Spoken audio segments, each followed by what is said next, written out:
Boa tarde a todos, senhoras, senhores que estão assistindo a este vídeo. O meu nome é Marcelo Kataoka, sou bisneto de japoneses, nascido aqui em Fortaleza, estado do Ceará.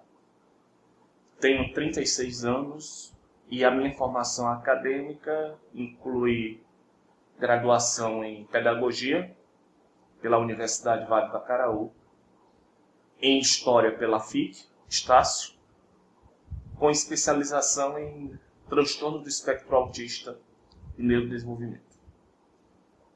Eu estou hoje participando desse vídeo para falar do livro que eu escrevi. É muito difícil para algumas pessoas pensarem por que alguém iria fazer um vídeo para divulgar o livro que escreveu. Que diferencial poderia haver neste livro? Por que se deveria assistir o vídeo? Na realidade, o fato foi que há 4 anos atrás eu fui diagnosticado com um tipo leve de autismo, conhecido como Síndrome de Asperger. A característica principal é que, apesar da minha inteligência intelectual ter sido preservada, a minha parte de interação social ficou prejudicada. Então, para mim é difícil fazer amizades, é difícil manter as amizades. E, apesar de gostar de falar em público, levar jeito para ser professor, eu tenho essa dificuldade de manter o foco, de conseguir perseguir os meus objetivos e ter metas para alcançar. Esse livro que eu escrevi, quem me deu essa sugestão foi um grupo de amigos, mas quem fez o diferencial foi o médico oncologista que me diagnosticou com um tipo de câncer chamado tumor desmoide. Ele foi na região do estômago e, apesar de ter uma agressividade relativamente baixa, por não dar metástase, ele poderia acabar me matando caso não fosse retirado. Quando eu fiz a cirurgia, por causa da questão tinha que retirar o problema, o médico foi taxativo. Ele disse: você escapou da primeira vez, mas esse problema pode voltar, e no caso de voltar, não vai haver mais o que fazer. Por quê? Porque a quimio e a rádio não resolveriam e dificilmente eu conseguiria suportar uma segunda cirurgia. Então, ele me mandou repensar a vida e, a partir daí, eu disse: olha, já que eu não fiz nada que fosse um diferencial, eu gostaria de, dessa vez, fazer o diferencial. Eu queria fazer um livro que fosse de excelente qualidade, que não tivesse apelação sexual, não tivesse apelação de violência, tivesse um nível de violência, e se abstivesse de qualquer tipo de ocultismo. Seria um livro para quem gosta de literatura policial. Daquela literatura policial clássica, do tipo Alfred Hitchcock, do tipo Sidney Sheldon, Georges Simenon e, claro, Agatha Christie. Então, precisava-se criar um ambiente. Primeira coisa era o roteiro da história.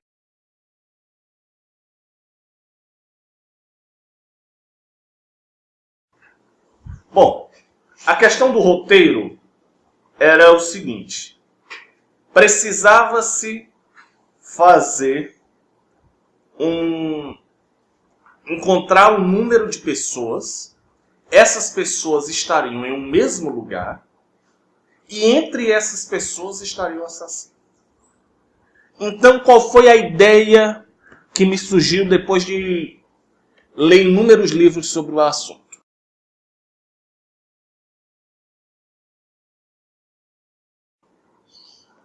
Existiria uma montanha, nessa montanha existiria um hotel, e um grupo de pessoas estaria nesse hotel. Como é que eles chegariam nesse hotel? Aí surgiu a ideia do atentado terrorista. Um avião que vai de Nova York para Moscou, esse avião é sequestrado por um grupo de terroristas que tem como objetivo recriar a Alemanha Ocidental. Eles querem dividir a Alemanha novamente em duas, porque, do ponto de vista deles, a Alemanha Ocidental está levando nas costas todo o peso da Alemanha Oriental e seus quase 50 anos de administração comunista. A ideia desses sequestradores é fazer uma das duas coisas. Ou pegar os passageiros e usá-los como moeda de troca para a libertação de outros integrantes deste grupo terrorista, ou, na pior das hipóteses, pegar o avião e jogar no parlamento alemão, ou matando a presidente da Alemanha, a chanceler da Alemanha. Os passageiros da segunda classe chegam a um acordo entre eles durante o sequestro. Eles sabem que as chances deles escaparem são quase nulas. Então eles se lembram dos atentados do 11 de setembro e do voo 93 da United Airlines. Eles pensam no seguinte: olha, já que nós vamos morrer de qualquer jeito, nós vamos fazer o seguinte: nós vamos evitar que esse avião chegue no alvo. Nós vamos aterrissar esse avião de qualquer jeito. 5 policiais estão no avião e esses 5 policiais, juntamente com os outros passageiros, resolvem criar um plano. Resolvem se atracar com os terroristas e, enquanto eles se atracam com os terroristas na ala dos passageiros, o piloto se atraca com um dos terroristas, que já está na cabine, e uma das armas acaba disparando, abrindo um rombo na fuselagem. As armas são metralhadoras automáticas que acabam disparando por engano e acabam abrindo um rombo na fuselagem. Esse avião cai nas montanhas e, quando esse avião cai nas montanhas, 21 passageiros sobrevivem. O piloto e os outros passageiros morrem, mas 21 passageiros sobrevivem. Esses 21 passageiros saem do avião em meio a uma forte nevasca nos Alpes, sabendo que estão nos Alpes, e, andando a esmo, acabam encontrando essa pousada chamada Pousada da Marmota. A Pousada da Marmota, ela tem uma piscina aquecida, ela tem uma sala de convivência, tem uma pequena loja onde as pessoas podem comprar artigos de roupa, de esportivos, e tem, além das 10 suítes, 5 no andar inferior e 5 no superior, ela tem 3 chalés que ficam anexos, e cada chalé desse é duplex, tem 5 quartos. E esses chalés ficam a mais ou menos 500 metros da sede da pousada. Pois bem, esses 21 passageiros arrebentam a porta da pousada está deserta, mas ela está repleta de alimentos, vinhos, carnes, massas, condição e aquecimento, evidentemente, tendo condição de eles estarem ali esperando o resgate. O problema começa quando, no dia seguinte, 2 passageiras discutem durante uma refeição e se atracam porque uma estaria querendo roubar o marido da outra. Pouco depois, uma das passageiras, a esposa do suposto elo do triângulo amoroso, aparece morta com 2 tiros na porta da pousada. Obviamente que a outra moça acaba sendo acusada do homicídio. O problema é que um juiz estava com a moça neste exato momento e afirma, sob todas as chances, de que ela não poderia estar cometendo um homicídio, porque no momento em questão ela estava conversando com ele. Faz-se uma busca generalizada na pousada, e nessa pousada eles começam a descobrir uma coisa: que a arma de uma das 5 policiais evidentemente desapareceu. Faz-se um pente fino de uma busca exacerbada em todos os aposentos, inclusive nos 3 chalés, porém a arma continua desaparecida. Pouco tempo depois, Uma segunda passageira aparece morta. Agora há uma diferença. Em vez do corpo aparecer na entrada da pousada, o corpo aparece em cima de um carro.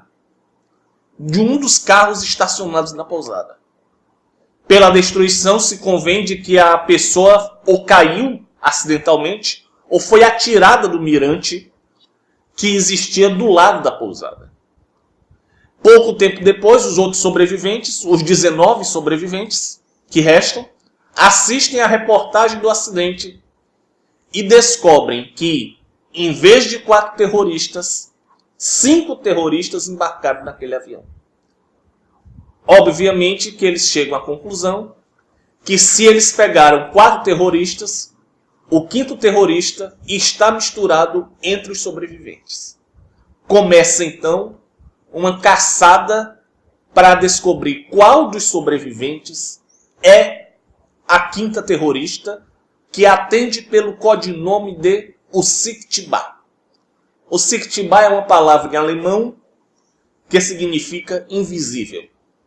Então podemos dizer que o Unsichtbar se chamaria, em português, Invisível, a Dama da Morte. Enquanto a correria começa para encontrar o Unsichtbar, o número de cadáveres na pousada continua a aumentar, cada um sendo assassinado de uma forma diferente.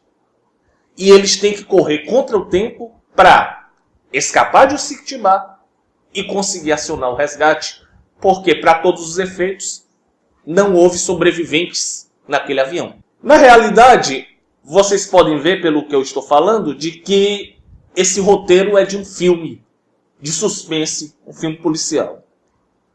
Nós estamos, atualmente, em acordo com a equipe do diretor cearense, radicado no Rio de Janeiro, Daniel Abreu, que já fez vários filmes, longas-metragens, aqui no estado do Ceará e também no Rio de Janeiro. A nossa ideia é transformar realmente esse filme, esse livro, em filme, fazendo um elenco de primeiríssima qualidade. E fazendo que o cinema realmente seja reinventado. O cinema de suspense policial, o thriller policial, seja reeditado, reinventado, recriado a partir desse livro. Então, onde é que vocês entram? Bom, onde vocês entram? Gente, esse aqui é o livro. Ele tem 850 páginas, certo? Esse foi o livro que eu escrevi. Esse livro eu estou vendendo por R$60, mais o preço do frete. Porém, alguns alunos da rede pública chegaram para mim e disseram: professor, a gente quer ler o seu livro, mas nós não temos condição de pagar por este livro. Infelizmente, eu tinha que ganhar alguma coisa, não tinha como fazer diferente. Porém, eu entrei num acordo com eles. O acordo era o seguinte: vocês acessam o blog que eu estou criando. Nesse blog, vocês podem acessar o livro, ler o livro de graça. E eu ganho, o que eu ganho? Eu ganho a publicidade. Eu ganho a audiência. Então, até porque esse link vai estar no YouTube, certo? Vai estar no vídeo do YouTube, de forma que qualquer um de vocês pode acessar. Até porque eu acho uma coisa justa. Por que eu acho uma coisa justa? Vocês não me conhecem. É a primeira vez que estão ouvindo falar de mim. Então, como é que vocês podem saber que o meu livro é realmente bom? Como é que vocês podem saber a qualidade do produto para ter interesse em comprar? Já que não podem pegar o livro, visto que eu estou falando pelo vídeo. O blog vai mostrar isso para vocês. No blog eu tenho todo o livro em cenas, são cerca de 300 cenas mais ou menos, e vocês podem ler de pouquinho, apreciando, entendendo o livro, e também podem comentar sobre essas postagens, tirando dúvidas sobre os personagens, sobre os cenários, sobre o enredo, a sequência das mortes. Podem dizer: olha, eu acho que foi a Raquel que matou, eu acho que foi a Nara que matou, então Eu acho que de repente a Dama da Morte pode... Já teve gente que disse assim, eu acho que a Dama da Morte pode ser uma das crianças. Aí eu até fiquei impressionado, mas já teve gente que disse isso. Então, na realidade, são vários diferenciais. E é uma coisa que é uma brincadeira muito de gato e rato. Você tem que encontrar o assassino antes que o assassino encontre você. Eu vou deixar esse link para vocês conhecerem o meu trabalho. E eu quero dizer mais uma coisa, gente. Não fazem ideia vocês de como é difícil escrever um livro, principalmente se tratando de um autista. Não estamos falando aqui de um jornalista, não estamos falando aqui de um editor, não estamos falando aqui de uma pessoa que já trabalha há muito tempo na área da comunicação. Estamos falando de um autista que de uma hora para outra descobriu que a vida dele poderia estar terminada, recebeu uma segunda chance e no hospital pensava, por que Deus está me deixando vivo? Qual é a razão para Deus ainda estar me deixando vivo? Então, era essa a resposta. Eu tinha que talvez fazer esse trabalho. Eu tinha que mostrar que o autista, que o Asperger, ele consegue fazer algo de excelente qualidade. Para vocês terem uma ideia da situação, eu também dou palestras em colégios, em faculdades e, inclusive, em seminários. Caso vocês tenham interesse em contratar os meus serviços para dar palestra aqui em Fortaleza, no interior ou até mesmo em outros estados, vai ter também os meus contatos, o meu telefone, Zap e o meu e-mail. O link que vocês vão levar, que vocês vão ter para acessar o blog, já vai constar também o meu telefone, Zap e o meu e-mail. É só entrar em contato. Eu garanto a vocês, a palestra que eu faço é mostrando como é a vida de um Asperger, como é a vida de um autista.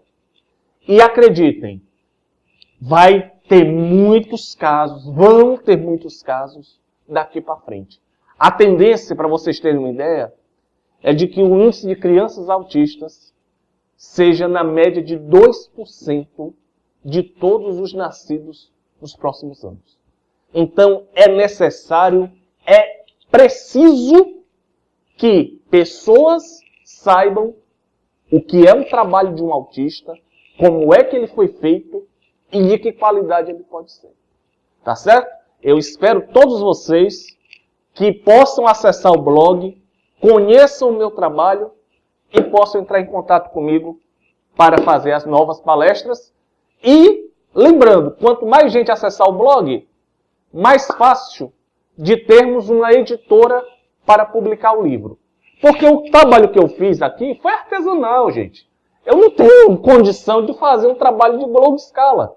Mas se tiver uma editora que acredite no meu trabalho e que queira publicar o meu livro, acredito que vai ser bom para todo mundo. Tá certo? Gente, muitíssimo obrigado e foi um prazer conversar com todos vocês.